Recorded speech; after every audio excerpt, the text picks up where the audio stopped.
Good evening, ladies and gentlemen. Welcome to Calls. This is the 2026 Sony Open Data Dive Show.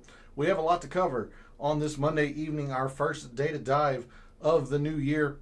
Of course, we're going to take a look at some historical statistics and numbers, dig in deep into that, figure out what types of players generally perform best around Waialae Country Club, the statistics and the metrics that the top players in previous tournaments have generally performed well in.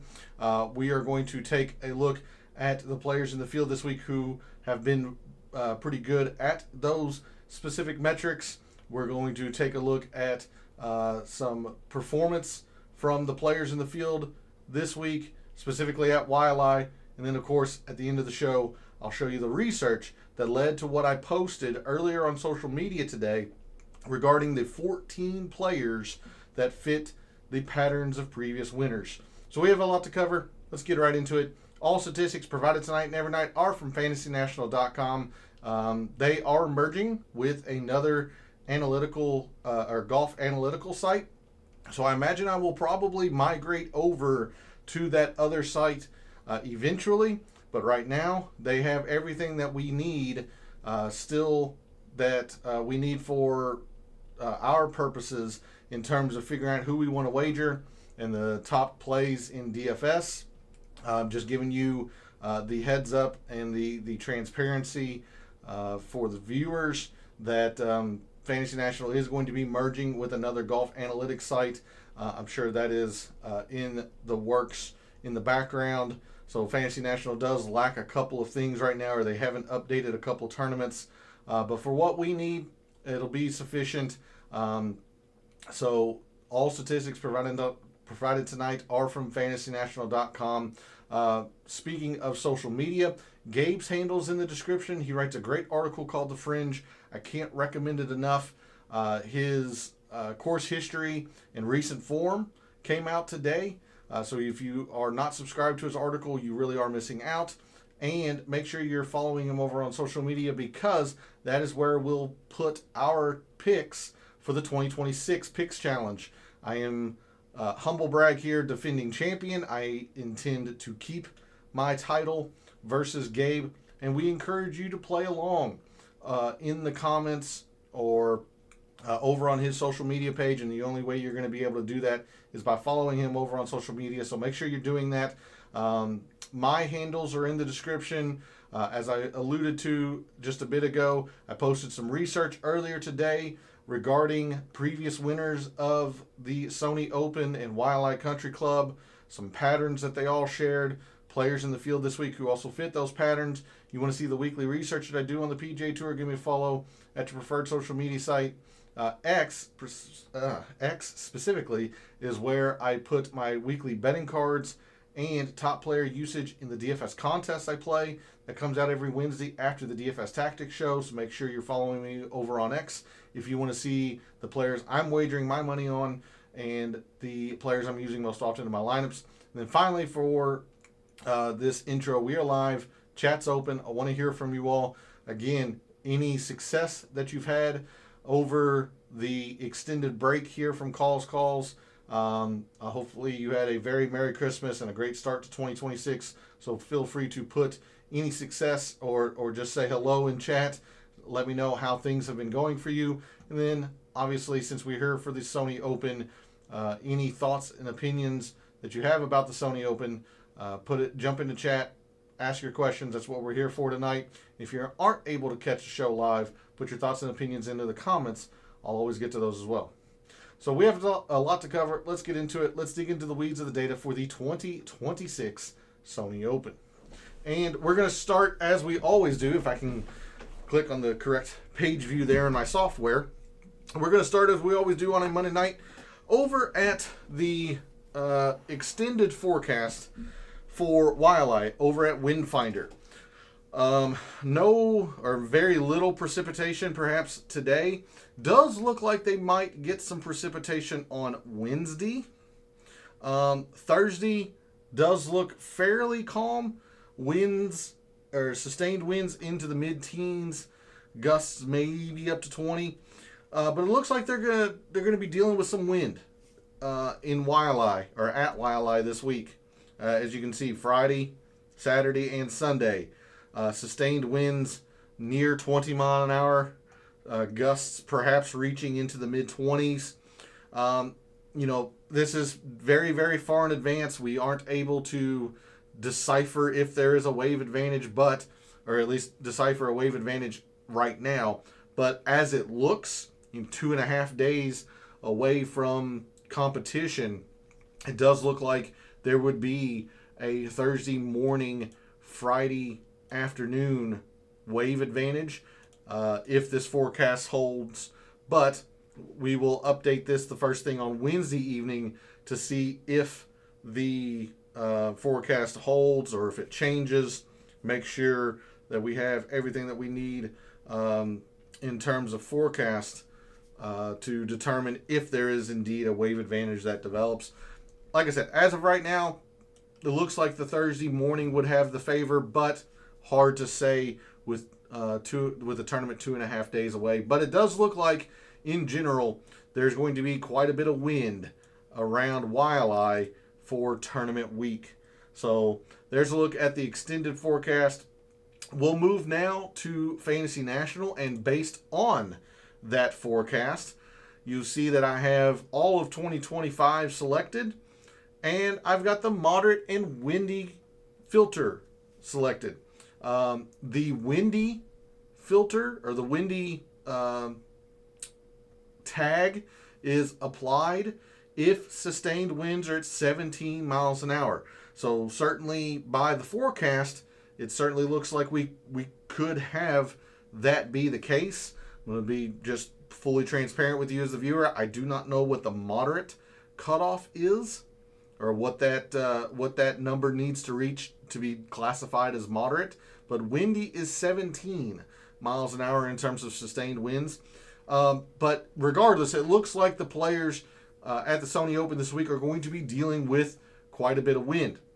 So with that, in 2025, your top performers in moderate and windy conditions were Corey Connors, Hideki, JJ Spawn, Keegan, Tom Hoagie, Mav McNeely, Alex Smalley, Danny Walker, Russell Henley, and Patrick Rogers. Those were your top 10 in moderate and windy conditions. There have been no new field changes, so the only field change to be aware of is Kevin Yu. Kevin Yu has withdrawn. He did so last night, or in time for last night's show. And Isaiah Salinda has taken his spot in the field.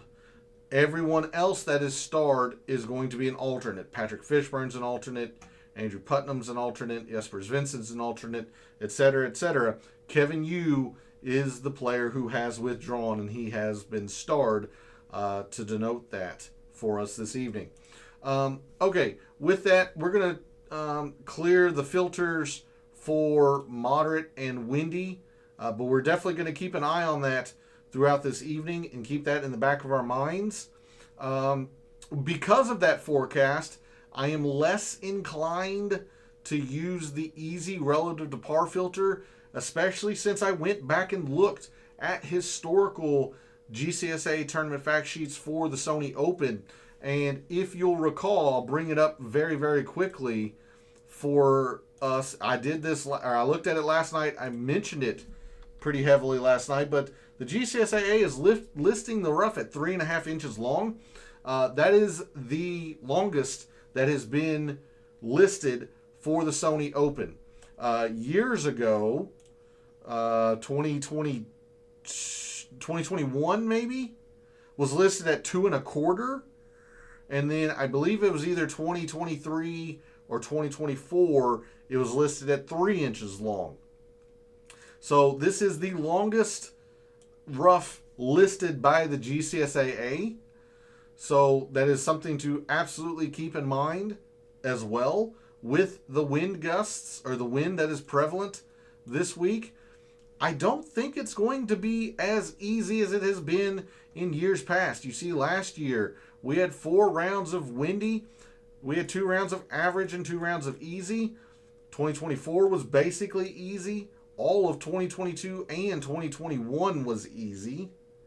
I don't think we're going to have that this year. We might have a round where players score well, but I think mostly we're going to be looking at an average difficulty tournament in relation to par.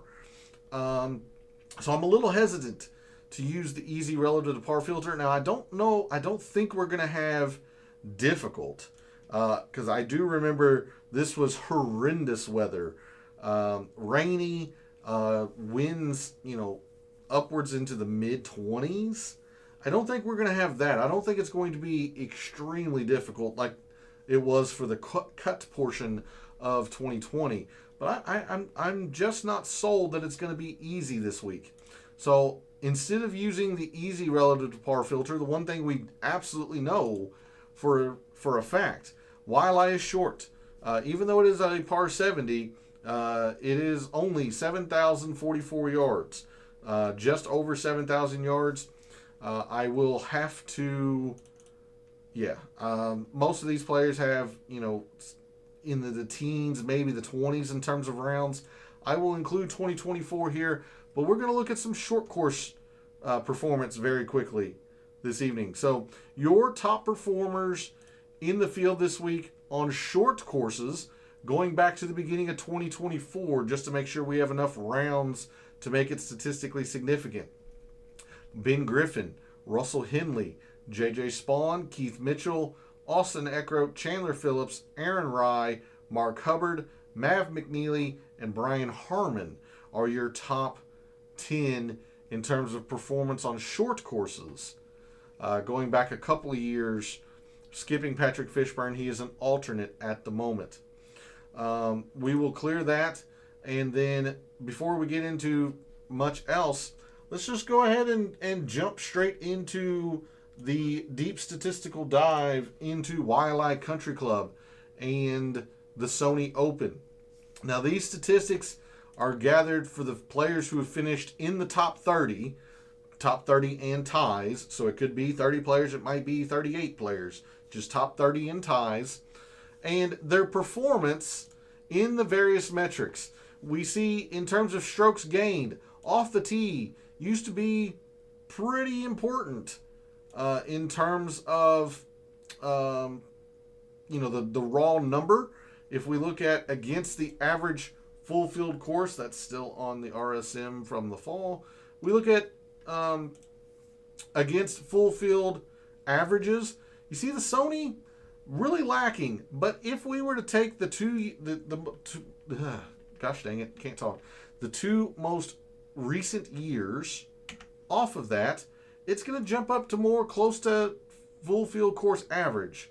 So I still believe off the tee matters this at this course, and I think it's going to matter a bit more this week just because of the extended rough and the amount of wind. It's going to be very imperative that these professionals are in the fairway to control spin coming into these greens, because these greens aren't the easiest to hit despite them being large. They are not overly complicated. They're not severely undulating or have a lot of deception to them.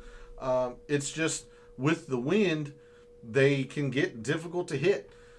So I am more inclined to believe in the first 3 years of this set of data. I only go back 5 years. Obviously, we can go back much further. I believe Fantasy National goes back all the way to 2012. I just keep it to the most recent 5 years. So the past couple of years, off the tee hasn't been as much of a factor, and around the green has really caught up. You see, previously, in the early 2020s, off the tee was the main driving point between the two. It was more off the tee as opposed to around the green. But around the green has been gaining some importance in the recent years. If you remove this low outlier, around the green actually becomes closer to field average or full field course average, or maybe even slightly higher. Of course, putting is the name of the game here at YLI. This is the most important shot type, and it's not particularly close. 2.8 versus a 2 on approach. Having said that, that is an extremely low outlier, and that is an extremely high outlier. But we see against the other full field courses, everything is less important than full field course averages other than the putting. That doesn't mean we're going to ignore approach. Just so happens that we'll probably put a little bit less importance into approach. And it's starting to look like YLI is becoming much more of a short game course, including the around the green in recent years. So interesting to note that. But putting is the main shot type of the 4 major strokes gained categories. So we'll be putting quite a bit of emphasis in putting.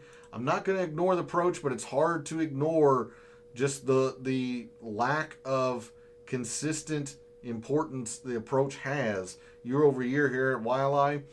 Now, this is me and my angle this week. I do think off the tee is going to matter a little bit more, especially since with the wind, the elevated rough. With that said, I mentioned last night how I didn't think around the green was going to matter too much. I'm changing my tune a little bit, or I'm changing my thought process with the wind, and how I don't think it's going to be very easy here. I do think around the green will matter, so we'll be looking at all 4 strokes gained at least tonight. Whether or not they all make it into the mixed condition model Wednesday night remains to be seen.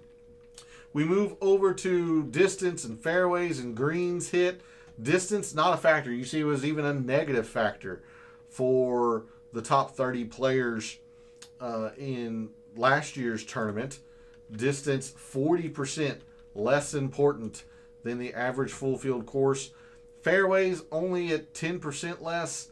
I tend to think that fairways are going to be fairly important, especially with the rough being higher, or at least lengthened this year. So my lean is kind of into these fairways gained, maybe good drives, but I looked at my last year's mixed condition model and I used good drives gained, and it wasn't very predictive at all. So a little torn on that. I don't think it's greens in regulation, even though these greens are large and not necessarily the easiest to hit.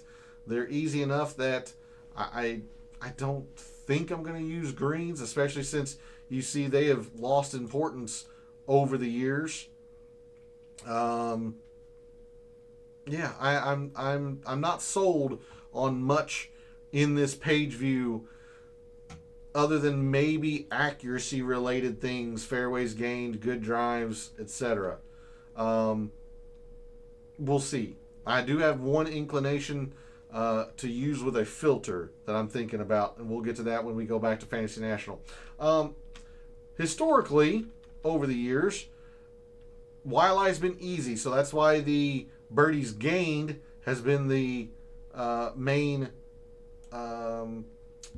It's been the focal point as opposed to avoiding bogeys. Now, bogey avoidance has been very consistent, which as a statistician I like. It's been very consistent. You kind of know what the level of importance is for that stat. You do have a fairly low outlier here in the birdies gained. So if we scroll across birdies gained, they're both right at full field averages. Birdies gained a little higher, bogey avoidance a little less than full field course average, but not entirely sold on birdies gained because of the wind. I don't think it's going to be, a birdie fest this week. I could see a score, around 15 or 16 under with that wind forecast, as long as the forecast holds. So we'll have to see.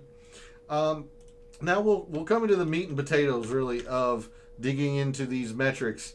The par 3s, the par 4s, the par 5s, see where all of these strokes gained are being gathered, and what players who have been playing well, what ranges of holes are they playing the best. So in the par threes, no surprise, it's really the 175 to 200, just because 3 of the 4 par threes fall to this range. The other one falls here, but as you can see, they shorten the 176 yard par 3 enough that we get data in the 150 to 175. But overall, this is a pretty small number. Yeah, 0.91. And I mentioned it all last night. I'll do it again now. It's a little surprising, this course being a par 70, and we don't get a lot of emphasis in the par 3s. We just don't. Whereas you look at a place like the Farmers Insurance, even though that's a par 71, I believe, you can see the par 3 emphasis there. Houston's a par 70, a long, difficult par 70. You see the emphasis in par 3s there when we get there later in the spring. Same with Valspar. So that's why, I don't know why these are valued out. That's why I'm a little surprised to see the lack of importance in par 3s at this par 70 course, but the numbers don't lie. They just don't lie. If we focus on a par 3, or if we do happen to look at a par 3 range, it's the 175 to 200 fairly clearly, as it is more than double the next range. Moving to par 4s, this is where a lot of players make their hay at YLI. Just a lot of importance in par 4s. This is an astronomical number, 4.8 essentially, 12.5% more important to the average full field course. This might be the largest number. You got the Colonial Charles Schwab is 12.7. The Wyndham, another par 70, emphasizing par 4s. So you can see that's where a lot of the par 4, or a lot of the emphasis on these par 70s is generally par 3s and par 4s. But here at the Sony, it's the par 4s. And you can see the two main ranges here, 2.26, 1.66. We'll be looking at these two ranges of par 4s. And then the par 5s, there's only 2 of them here. But even with those 2, the total in terms of par 5s are still more than the par 3s. 0.96 for par 5s, 0.91 for par 3s. So you still have to play these par 5s well to contend, and generally it's all in the 500 to 550 range. These are just kind of raw numbers in terms of proximity. They don't mean a whole lot. I will tell you that these 2 numbers are pretty big for the range. And if we scroll over, much like what we thought, these 2 numbers, and actually the 125 to 150 is higher as well. So kind of looking at these 3 proximity ranges, focused on these 2, since 45 to 47% of the approach shots fall into these 2 range buckets.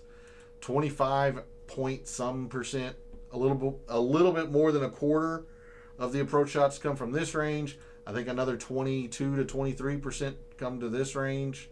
So emphasis on these 2 ranges. We probably won't skip the 125 to 150, especially if players are a little bit more aggressive, maybe hitting fairway metals or hitting drivers, as opposed to clubbing down to irons at this course. So there's a look at the deep statistical dive into YLI and the Sony Open over the past 5 years. We'll go back now to Fantasy National and see and look at the players who have performed well in these particular metrics. We're going to start with off the tee. I believe I looked at off the tee short courses last night, so we can do that again very quickly. I'll have to expand the time frame. So in the past couple of years, going back to the beginning of 2024, your top off the tee players on short courses: Keith Mitchell, Austin Eckroat, Rico Hoey, Daniel Berger, Siwoo Kim, Colin Morikawa, Alex Smalley, Sam Stevens, Aaron Rai, and Austin Smotherman. If we want to take a look at off the tee in the wind, we can definitely do that. Your top off the tee players in the wind in 2025. Corey Connors, Taylor Pendrith, Keith Mitchell, Siwoo Kim, Rico Hoey, Keegan Bradley, Kevin Roy, Alex Smalley, Luke Clanton, and JJ Spawn. Skipping Kevin Yu, he is withdrawn. Skipping Jespers Vincent and Charlie Hoffman, they are alternates as of now. The only other filter that I could justify looking at, and this kind of coincides with what I was mentioning when we go to the fairways and greens page view. Let's take a look at long rough. Now, I don't know if Fantasy National will deem this long rough, but this is the longest rough that has been listed per the GCSAA. So I have an inkling or a suspicion that it's going to be at least average in terms of length, because it used to be short, average to short. They used to cut this rough very, very short. It wasn't penalizing at all. I believe now that they're trying to make it to where there is a little bit of a penalty for players being aggressive on a course that is supposed to be a positional club down style course. When players are very conscious about long rough, and we see that in 2025, oh yeah, we have plenty of rounds here. Again, I don't know if this is going to be listed as long rough, but I'm thinking it's going to be an accurate enough simulation, or it's going to give us the players that we're wanting to see, that when players are cognizant about the difficulty of the rough, when rough length is long, your top off the tee players in long rough last year: Pearson Coody, Rico Hoey, Chris Goddard, Kurt Kitayama, Keith Mitchell, Adam Scott, David Ford, Colin Morikawa, Ricky Castillo, Max McGreevy, and JJ Spawn are your top 11. Skipping Kevin Yu, he is withdrawn. So the more I've thought about it today, in conjunction with the forecast and the wind, knowing how they are trying to make this a little bit more difficult, or at least dissuade players from being ultra aggressive, I do like the thought of this long rough filter. Okay, we will take a look at approach. Going to be a little bit less in terms of importance than I normally put into approach this week. We saw that in the data dot, or the Microsoft Excel, as we looked at the deep statistical dive into the course.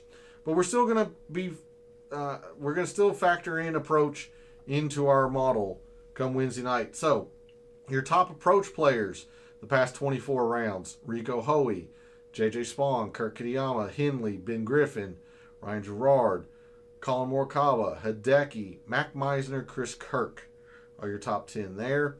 I don't want to skip around the green. We're definitely going to look at around the green. I'm going to expand the time frame for around the green. Generally speaking, ball striking metrics like off the tee and approach normalize or regress to the mean more quickly than around the green and putting, than the short game metrics and statistics. So that's why I like going 24 for approach and 36 for around the green. Your top around the green players the last 36 rounds last year: Hideki, Russell Henley, Pat Gazire, Keegan Bradley, Alejandro Tosti, Chandler Phillips, Takumi Kanaya, Webb Simpson, Adams Vincent, and Harry Hall. What immediately stands out to me: Hideki, former winner here. Russell Henley has several top 10 finishes here. Pat Gazire is a former winner here. Webb Simpson is a former champion here. So right off the bat, Siwoo Kim up here, top 16th in around the green, former winner here. Even though he's an alternate, Matt Kuchar, former champion, several years back now, but still top 20 in around the green. So the more I'm thinking about it, even though I said last night I wasn't confident I was going to use around the green, seeing the plethora of former champions littering the top 15 to top 20 in this statistic around the green, thinking we're going to need to factor in some around the green this week. And then lastly, we'll take a look at putting. We'll take a look at it in a couple different ways. First off, we'll just go pure strokes gained putting. I am going to go all rounds for Bermuda.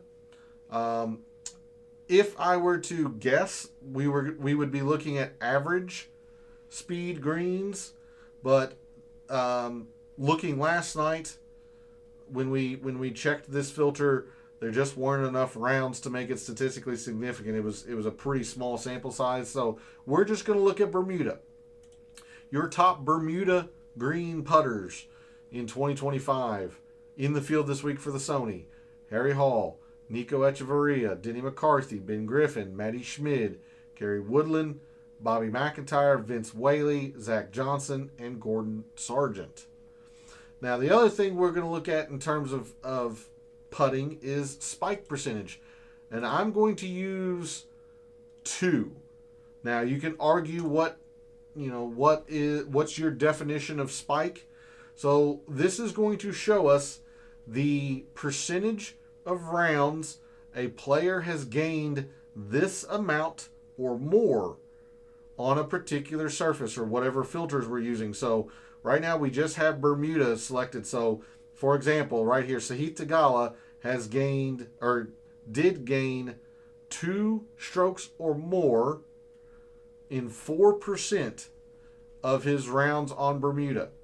So if we sort, wrong way. If we sort, your top spike putter was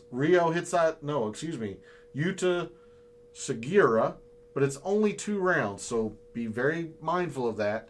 He gained 2 in 1 round and then did something else in the other one.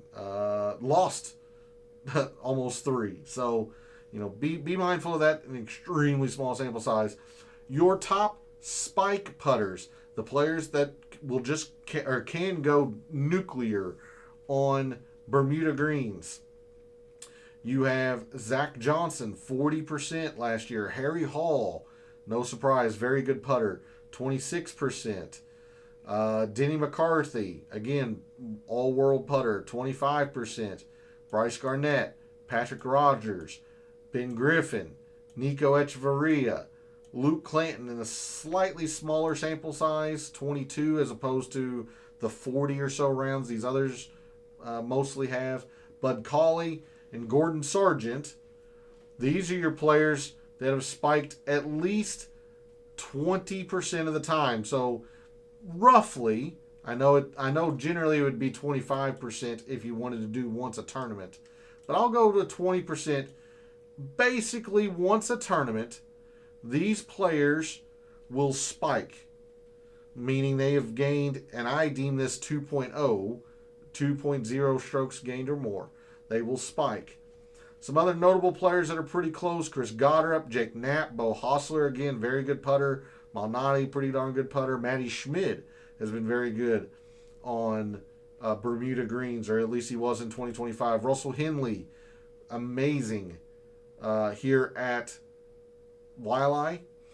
So he's putt well on Bermuda. Let's take a look at some players who have not spiked. So 0%ers. Rico Hoey, very, very poor putter. Like if we go to his player page view, I mean, almost losing a stroke per round. On Bermuda, and even worse on POA. So, really, really poor. Adams Vinson, even though he won the RSM, now 3 years ago, he did not putt Bermuda very well last year. Ryo Hitsatsune, again, not a great putter by any means, even though he's positive slightly on Bermuda. He has not spiked on it. Other players that, have not spiked very much: Nick Taylor, defending champion, doesn't spike very often. He did 1 round. He did the first round at the Sony last year, but you see it was kind of his irons that led the way to his success. He did at the Waste Management 1 round, so he's, decent enough, but it doesn't spike. Seamus Power, Sahith, Brian Campbell, Pearson Cootie. Gosh dang it, I didn't mean to click on that. Apologies. Webb Simpson. Gerard, not a very good putter at all. Kitayama, not the best putter in the world.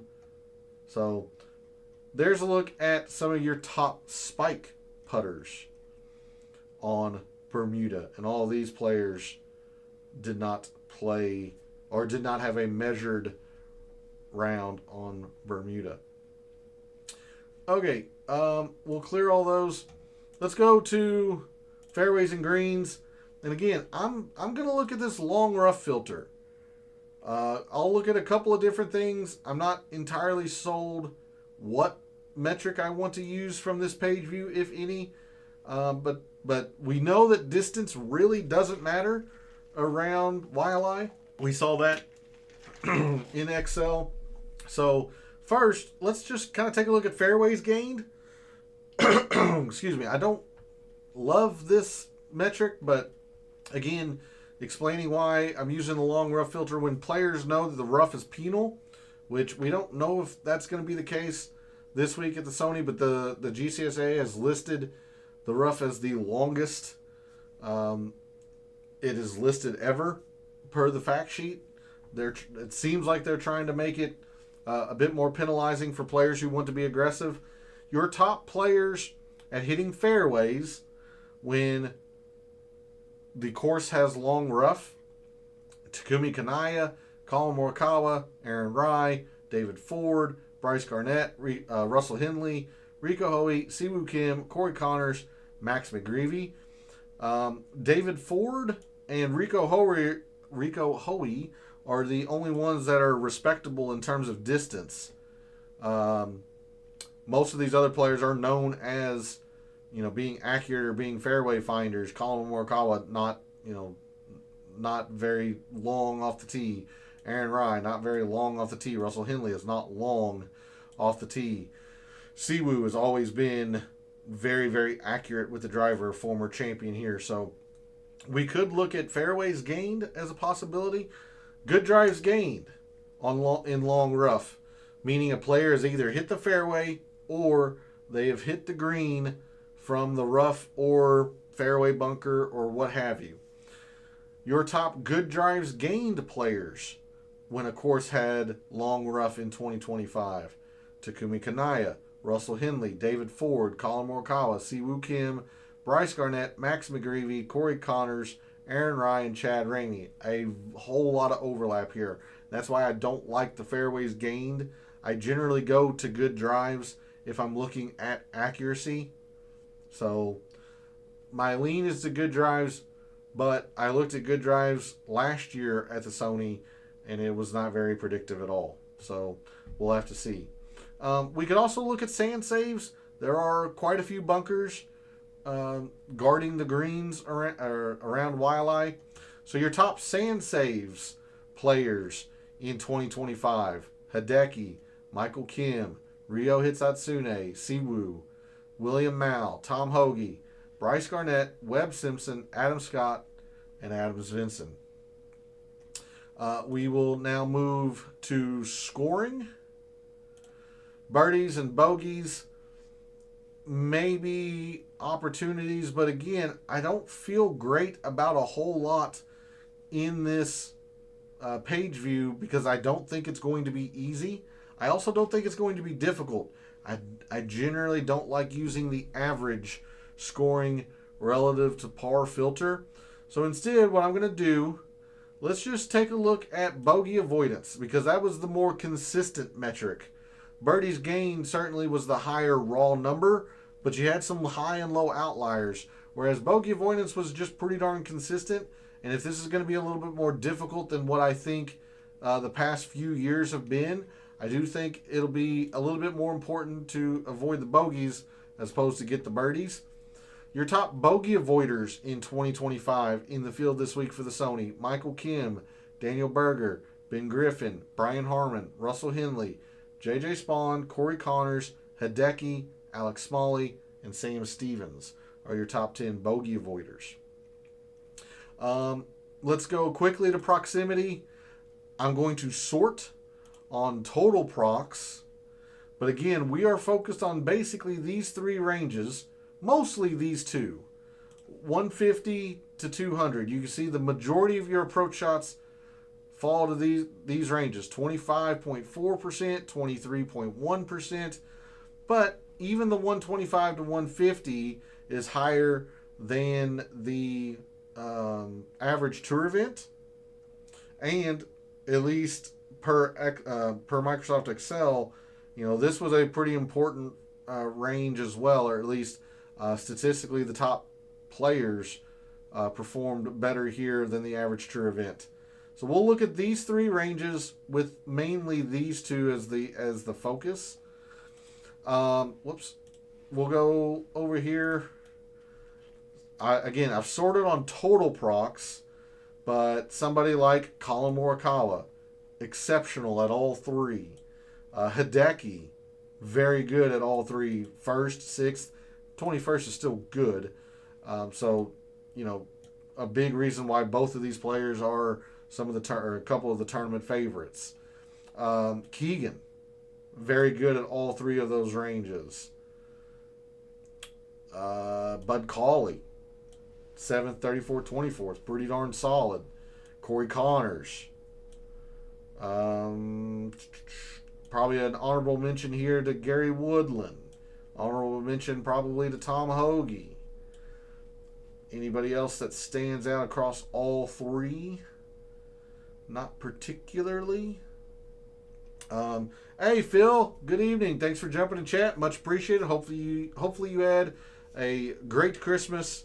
You've had a fantastic start to the new year. It's good to see you. How have you been? What is the best stat to look at this week? Is this course like Harbortown and the RBC Heritage? It is and it isn't. It is short. It is coastal. It is positional. But Harbortown really pinches you in terms of off the tee, whereas you have a little bit more forgiveness around Waialae, off the tee, that is. Like your sight lines aren't as blocked as they can be around Harbortown, but I think that is a pretty apt thought process when you're thinking about players who generally have played well around Harbortown. They've probably played fairly well around Waialae as well. Like Matt Kuchar comes to mind. Other players like Justin Thomas played well at Harbortown the past couple of years, has won at Waialae, several years ago now, but won at Waialae. So players like that come to mind. It's a good comparison. It's a good thought there, Phil. What is the best stat to look at this week? Hard to say. I encourage you to check the show whenever I go offline. As I checked the forecast at the beginning of tonight. Forecast doesn't look great. Looks like there's a lot of wind. So you're definitely going to want to make sure your players that you're looking at perform well in the wind. But if I had to give you one overall thing, it's putting. Just make sure your guys are pretty darn good at putting, especially on Bermuda. I mean, this is like at the American Express, even though that is a birdie fest, you can see just how little putting matters versus like approach and off the tee and around the green and stuff. Like here, this is almost a full shot at Waialae at Sony. So if I had to narrow to one thing, and it sucks because putting is so fickle, it's very unpredictable, but I would make sure your guys have had an amount of success on Bermuda greens of some kind. That's because putting is really the be-all, end-all here. All right, so we just covered some proximities. Important to be good at these mid-irons. Even though this is a short course, Phil, a lot of your approach shots come from 150 to 200. Due to the dog leg, the positional style or positional nature of this course. This course really wants you to club down off of the tee, at least for professionals. So make sure you guys are decent with mid irons as well, 150 to 200.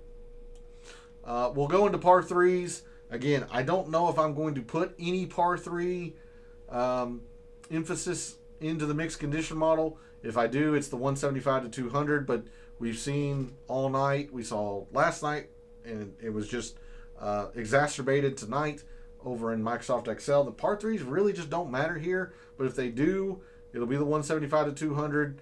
Your top players from that range in 2025: Harry Hall, Cam Davis, Colin Morikawa, Matty Schmid, Taylor Pendrith, Henley, Gordon Sargent, Rico Hoey, Denny McCarthy, Ryo Itsatsune. Par fours is where it's at. We're going to look at a whole lot of par fours, and mainly it's the 450 to 400 to 500, both halves of it, 400 to 450, 450 to 5. If you have 7,400, I'm going to be honest, Phil, I haven't even looked at anything pricing-wise. I spent all today just doing research, posted that research to social media. I typically, not always, especially for majors, I'll jump into pricing sooner, but especially like the first week of the year, getting my feet back into this, I just want to focus on the statistics, and then I'll look at the player pricing generally starting tomorrow. So I have no idea who's 7,400 or less. Couldn't tell you one iota about pricing. My assumption is Hideki's in the 10Ks. My assumption is Russell Henley is either in the upper 9s or 10Ks. My guess is Colin Morikawa is probably a 10K. But those are just guesses because I don't know. I have no idea. Have not started looking at pricing at all. Looking at the par fours that are so very prevalent around Sony and the ones that you have to play extremely well. JJ Spawn played those lengths of par fours immaculately in 2025. Russell Henley. Keegan probably gets an honorable mention. Not as well as some of these others, but still top 25 in both. Hideki. Kevin Roy, top 15 in both. Michael Kim, 1st and 16th. Aaron Rai, 3rd and 9th. Definitely want to star Aaron Rai for par fours. Keith Mitchell, top 20 in both. Very, very solid. Anyone else scrolling down a little bit further that stands out? Maybe an honorable mention to Emiliano Grillo. Maybe. Denny McCarthy, top 30 in both. Ricky Castillo probably deserves an honorable mention, 32nd and 26th. But man, he cannot putt. He is not a very good putter at all. You can see loses a half a stroke on Bermuda greens, loses more than, or almost 1.5 on POA. Granted, we're not on POA, but still also doesn't play well in the wind. So very good on these par 4 lengths, but that's about it. And then finally, we'll take a look at par 5s. It's all in the 500 to 550. Jacob Bridgman, Jake Knapp, Aaron Wright, Spawn, Smalley, Horschel, Kurt Kitayama, Colin Morikawa, Lee Hodges, and Rico Hoey. All right, we're going to go back over to Microsoft Excel, but a different file as we end the show this evening. We're going to take a look at what I call the early look file. This is showing a player's performance at that course for the week. So this week we're in Waialae. You see Patrick Fishburne is highlighted in orange. Jespers Vincent's highlighted in orange. Andrew Putnam's orange. These are alternates at the moment. But somebody like Nick Taylor, who has played 4 times in the past 5 years, averaged a 7th place finish. Just immaculate. Your defending champion. He has averaged gaining 0.6 off the tee per tournament. He's averaged gaining 2.5 with the irons, 4.7 with the putter. So just be aware that's what this is talking about here. Let's take a look at some of these various statistics that we think are going to play important this week around Waialae and who has done the best in the past 5 years on those statistics. So Colin Morikawa, he's played twice, but one time was, more than 5 years ago. But he gained 8.5 with the irons, to be expected. Colin Morikawa, one of the better iron players in the world still, even if he's fallen off. But he putt well the one time that within the past 5 years that he's played, which contributed to his top 10 finish. Tom Kim, 1 for 2 in terms of making the cut. The average finish leaves a lot to be desired, but he's hit his irons well, just hasn't putt well. Eric Cole, 3 for 3, irons and putting. Russell Henley, 5 for 5, irons, putting. Corey Connors, he's done basically everything well except for putt, which he's been dreadful. Van Rooyen's been good with the irons. Hideki, look, Hideki's not a good putter, but he's been positive historically at the Sony. Every time a bad putter shows you that they are comfortable on the greens, you've got to take a note. So I understand Hideki's one of the tournament favorites. He'll probably be one of the most owned players. It's a good play because he is comfortable on these greens. He is generally not a good putter. So the fact that he is positive on these greens says something. Siwoo, defending champion, has not putt well here, but done everything else well. Other notables here that have hit their irons very well around Waialae: Chris Kirk, Nick Taylor, again defending champion, S.H. Kim, Korn Ferry Tour grad, his second stint on the PGA Tour, putt well, hit his irons well. That's a good combination. Keegan, Tom Hoagie, to be expected. He always hits his irons very well. Fixing McIntyre here, just OCD on my part. So there's a look at some of your top iron players historically, or at least in the past 5 years. Excuse me, around Waialae.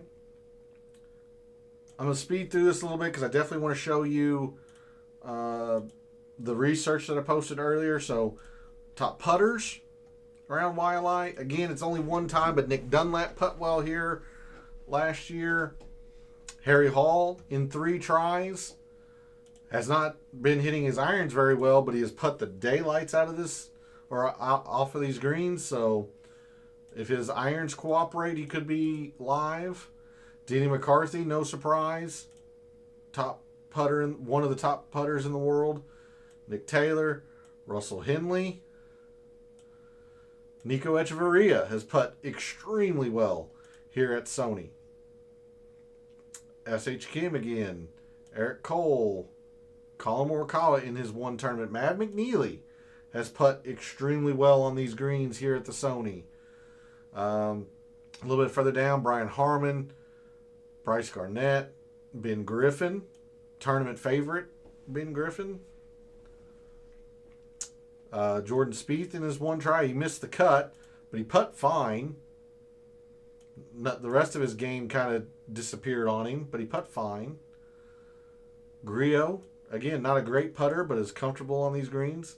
So there's a look at some of your top putters past few years on these greens here at Waialae. I'm going to skip all the way to the par 4s. I'll sort on total par 4s, but like I've mentioned, we're really focused on these 2 ranges here. So, again, Colin Morikawa only one time, but played well. Again, Russell Henley, Nick Taylor, these guys who have had sustained success year over year over year at Waialae. Look, they play these links of par 4s extremely well. Hao Tong Lee, only one tournament, but had played very well, or performed very well on these par 4s. Svensson, Harry Hall. Boy, Adam Svensson's 4 for 4, and yet has not really putt all that well here. Boy, if he so there's 2 ways to look at that. You either look at Adam Svensson and say there's something my apologies. You either there's something either that he doesn't like about these greens, or you would expect this to regress to the mean a little bit. Two different ways to look at that, but 4 for 4, average finish inside the top 30, yet has not putt extremely well.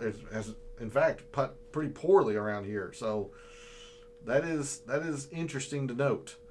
Other notables here that have performed well in these various par 4s: Keith Mitchell, Keegan, Echeverria, more so. Oh, I'm looking at the wrong things. My apologies. So, yeah, still more of those. Nico Echeverria, taking more advantage of the shorter par 4s. He's been kind of just field average on the longer par 4s. Ben Griffin in 3 tries. Hideki has been mainly taking advantage of the par 5s. McNeely.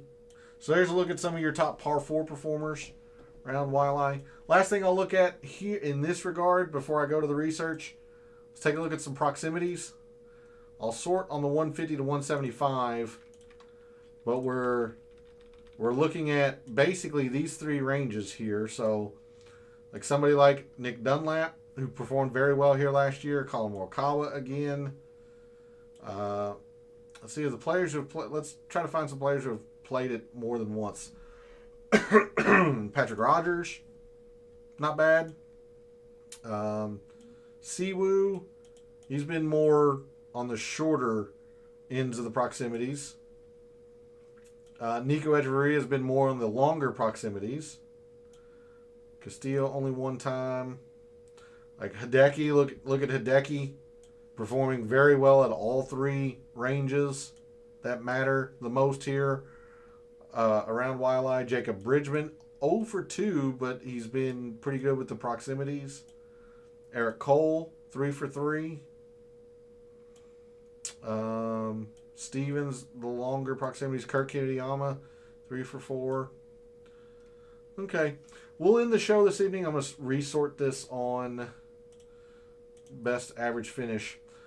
I posted some research to social media earlier today and was trying to show you or show anyone who follows the patterns of previous winners. I found 2 things. It doesn't sound like a lot, and to be fair, it's not. But these 2 criteria narrowed down the field to 14 players just from 2 criteria. So the first I want to show you is the winner matrix. This is taking a look at a champion's performance in the years prior to their win at the tournament. So you can see Nick Taylor wins in 2025, but the previous year he top 10. Top 10 the year before that too. Nick Taylor had a lot of success at the Sony before winning. Grayson Murray, the exact opposite. He didn't even play for 2 years. Missed the cut his only try before winning. And I'm going to tell you now, Grayson Murray is the outlier. Siwoo, very, pretty poor the year before, but he had a top 25 and a historical top 5. Hideki, before winning, lots of success. Top 30, top 15, top 20. Even Kevin Na, even though he didn't play for a couple years, he had a couple of historical top 20s. Cam Smith, top 25, two years in a row before winning. Look at all the success Matt Kuchar had before winning. So I cut off at Matt Kuchar. So in the past 7 years, your champions have had at least 2 top 25s. Nick Taylor had 3, including 2 top 10s. Again, Grayson Murray is the outlier. He's the one that breaks this. Siwoo, I don't know why these are all. There we go. Siwoo, 2 top 25s. Hideki, 2 top 25s. Kevin Na, much more historical, but 2 top 25s. Cam Smith, 2 top 25s. Kuchar had a bazillion top 25s. A bazillion top 10s. before he wins. So that's one of the first commonalities that I saw between winners, previous winners. We come over and look at the most recent tournament. And I'm going to tell you, this is all scattered. Now, a lot of players did play the Tournament of Champions, historically, especially in the mid-2010s. There was no Tournament of Champions this year. So we don't have anything to go on with that.